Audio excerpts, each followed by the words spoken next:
விஜய் த்ரிஷாவுக்கு சங்கீதா வைத்த அதிரடி செக். விவாகரத்து மனுவை வாபஸ் பெற்றதன் சீக்ரெட் அம்பலமானது. நீலாங்கரை வீட்டால் வந்த சிக்கல். தளபதியின் டோட்டல் பிளானும் காலி. வணக்கம் நண்பர்களே. முதலமைச்சர் விஜயின் மனைவி சங்கீதா தனது விவாகரத்து மனுவை வாபஸ் பெற்றதன் பின்னணியில் பலதரப்பட்ட செய்திகள் வெளியாகி வருகின்றன.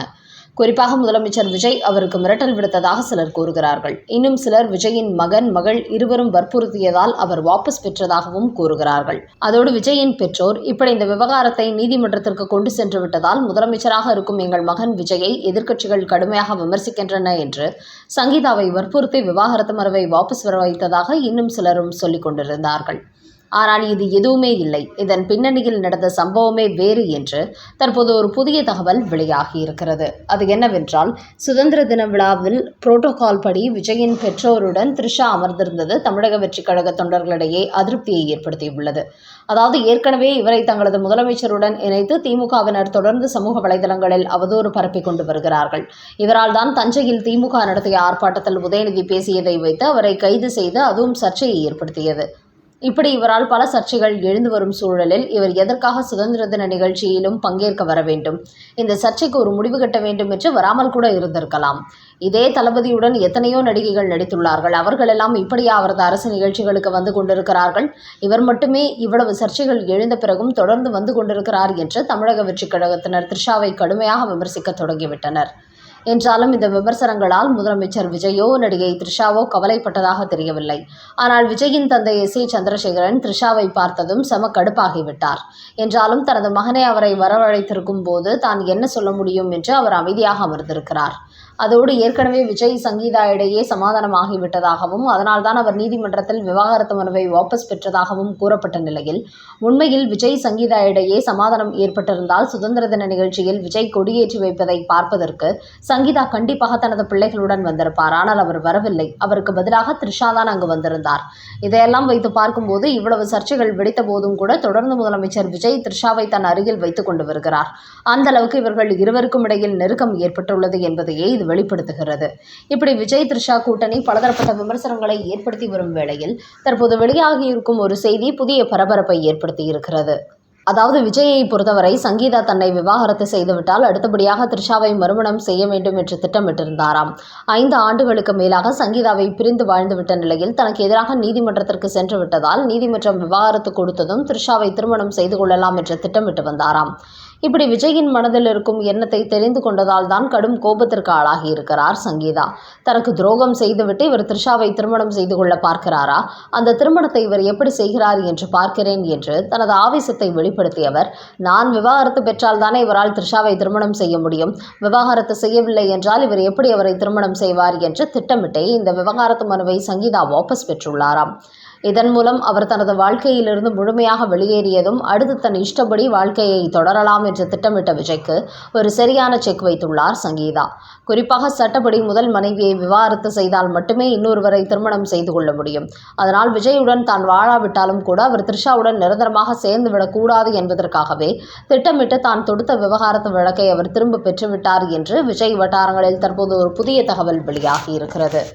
அதோடு சங்கீதா லண்டனில் தனது பெற்றோர் வீட்டில் வாழ்ந்து வருவதால் இந்த சந்தர்ப்பத்தை பயன்படுத்தி விஜய் வீட்டில், அதாவது நீலாங்கரை வீட்டிலேயே முகாமிட தொடங்கிவிட்டாராம் த்ரிஷா.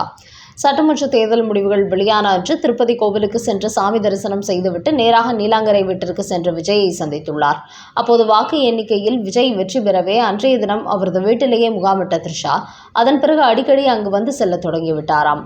அதோடு சங்கீதா லண்டனிலேயே வசித்து வருவதால் இனிமேற்கொண்டு நீலாங்கரை வீட்டில் தான் இருக்கப் போவதாக தனது சினிமா வட்டார நண்பர்களிடத்தில் கூறி வந்திருக்கிறார். இந்த செய்தி எப்படியோ சங்கீதாவின் காதுகளுக்கும் சென்று எட்டியதாம். அதன் காரணமாகவே இப்படியே விட்டால் விஜயின் மொத்த சொத்துக்களையும் த்ரிஷாவை அபகரித்துக் கொள்வார். அதனால் தனது மகன் மகளுக்கு எதுவும் இல்லாமல் போய்விடும் என்று யோசித்த சங்கீதா, விஜயும் த்ரிஷாவும் நிரந்தரமாக இணைவதற்கு சரியான முட்டுக்கட்டை போட வேண்டும் என்பதற்காகவே விவாகரத்து மனுவை உடனடியாக வாபஸ் பெற்றதாகவும் தகவல்கள் வெளியாகியுள்ளன. பைபிள் சர்ச்சையில் சிக்கிக்கொண்ட விஜய், பொதுமக்களிடமிருந்து கோட்டைக்கு பறந்த எச்சரிக்கை கடிதங்கள். தமிழ்நாட்டில் உள்ள திராவிட கட்சிகள் இந்துக்களுக்கு எதிராகவும் சிறுபான்மையினருக்கு ஆதரவாகவும் செய்து வந்த அரசியலை தான் தற்போது தமிழக வெற்றிக் கழகமும் பின்பற்றி வருகிறது. குறிப்பாக தற்போதைய நிதியமைச்சர் மரிய வில்சன் தமிழ் எனக்கு சொல்லித் தராததை பைபிள் சொல்லித் தந்திருக்கிறது என்று சட்டசபையில் பேசினார். ஆனால் தமிழர்கள் என்ற உயிரை கொடுப்பது போன்று காலங்காலமாக அரசியல் செய்து வரும் திமுக, அதிமுக கட்சிகள் அவர் பேசியதற்கு சட்டசபையில் எந்த எதிர்ப்பும் தெரிவிக்கவில்லை. இதுவே பாஜகவை சேர்ந்த ஒருவர் இந்து மதம் குறித்து பகவத்கீதையில் எப்படி சொல்லப்படுகிறது என்று மேற்கோள் காட்டி பேசியிருந்தால் அவர்களை பிடி என்று பிடித்திருப்பார்கள். ஆனால் இன்றைக்கு ஒரு நிதியமைச்சர் பைபிள் குறித்து பேசியதற்கு 2 திராவிட கட்சிகளும் வாயை மூடிக்கொண்டிருந்தன. அதேபோல ஒரு நிகழ்ச்சியில் கலந்து கொண்ட சட்டசபை சபாநாயகர் பிரபாகர் பைபிள் படி நடந்ததினால்தான் இன்றைக்கு தமிழ்நாட்டில் தமிழக வெற்றிக் கழக ஆட்சி அமைந்திருக்கிறது என்று பேசியிருக்கிறார். இப்படி தற்போது தமிழக வெற்றிக் கழகத்தினர் கிறிஸ்தவ மதத்தை தூக்கி பிடித்துக் கொண்டு திரிகிறார்கள். ஆனால் இதற்கு முதலமைச்சர் விஜய் எந்த எதிர்வினையையும் வெளிப்படுத்தியதாக தெரியவில்லை. அவர் ஒரு கிறிஸ்தவர் என்பதனால் இப்படி மற்றவர்கள் பேசுவதை விரும்புகிறாரோ என்னவோ. ஆனால் நிதியமைச்சர் மற்றும் சபாநாயகரின் இந்த மத பிரச்சாரம் தமிழக மக்களிடையே கடுமையான கொந்தளிப்பை ஏற்படுத்தியிருக்கிறது. இவர்களெல்லாம் மக்களின் பிரச்சனைகளுக்காக பேச வாக்களித்து சட்டசபைக்கு அனுப்பினால் மத பிரச்சாரம் செய்து கொண்டிருக்கிறார்கள். ஒருவர் நான் பைபிள் படி நடக்கிறேன் என்கிறார். இன்னொருவர் அதனால்தான் தமிழ்நாட்டில் விஜய் ஆட்சி வந்துள்ளது என்று வெளிப்படையாக கூறுகிறார். இதுபோன்ற மக்கள் பிரச்சனையை பேசக்கூடிய இடத்தில் மத பிரச்சாரத்தை செய்வதை விட்டுவிட்டு தேர்தலுக்கு முன்பு கொடுத்த வாக்குறுதிகளை நிறைவேற்றும் வேலைகளில் தமிழக வெற்றிக் கழகம் ஈடுபட வேண்டும். அதை செய்யாமல் பைபிளை மேற்கோள் காட்டி கொண்டிருந்தால் அடுத்து வரப்போகும் தேர்தலில் தமிழக வெற்றிக் கழகத்திற்கு தமிழக மக்கள் மரண அடிதான் கொடுப்பார்கள் என்பதை மறந்துவிட வேண்டாம் என்று கோட்டைக்கு பல கடிதங்கள் பறந்துள்ளன. இப்படி பொதுமக்கள் கொடுத்த எதிர்வினையை பார்த்து முதலமைச்சர் விஜய் கடும் அதிர்ச்சி அடைந்திருப்பதாக தாவேகாவினர் கூறுகிறார்கள். ராகுல் காந்தியின் உருவ பொம்மை எரிப்பு, மாணவர் போராட்டத்தில் சிக்கிக்கொண்ட காங்கிரஸ் கட்சி. டெல்லி ஜந்தர் மந்தரில் மத்திய பாஜக அரசுக்கு எதிராக மாணவர்கள் அமைப்புகள் போராட்டத்தில் ஈடுபட்ட போது அதற்கு ராகுல் காந்தி வெளிப்படையாக ஆதரவு தெரிவித்தார். அதோடு பிரதமர் மோடியின் வீட்டின் முன்பு ஆர்ப்பாட்டம் செய்து கைதும் செய்யப்பட்டார். இந்த நிலையில் தற்போது காங்கிரஸ் கூட்டணி ஆட்சி நடைபெறும் ஜார்க்கண்ட் மாநிலத்திலும் மாணவர் போராட்டம் தீவிரமடைந்துள்ளது. டெல்லியில் நீட் நுழைவுத் தேர்வு வினாத்தாள் கசிவுக்கு எதிராக போராட்டங்கள் நடந்த நிலையில் தற்போது ஜார்க்கண்டில் மாணவர்கள் அரசு பணி நியமன தேர்வு முறைகளை கண்டித்து போராட்டம் நடத்தி வருகிறார்கள். தற்போது இந்த போராட்டம் தீவிரமடைந்துள்ளது. இதன் காரணமாக ஜார்க்கண்ட் மாநில முதலமைச்சர் ஹேமந்த் சோரான் மற்றும் ராகுல் காந்தியின் உருவ பொம்மைகளை எரித்து மாணவர்கள் தங்களது எதிர்ப்பை பதிவு செய்தார்கள். அது மட்டுமின்றி டெல்லி போராட்டத்திற்கு ஆதரவு தெரிவித்த ராகுல் காந்தி எங்கள் போராட்டத்திற்கும் ஆதரவளிக்க வேண்டும் என்று மாணவர் அமைப்புகள் அவருக்கு அழைப்பு விடுத்துள்ளன.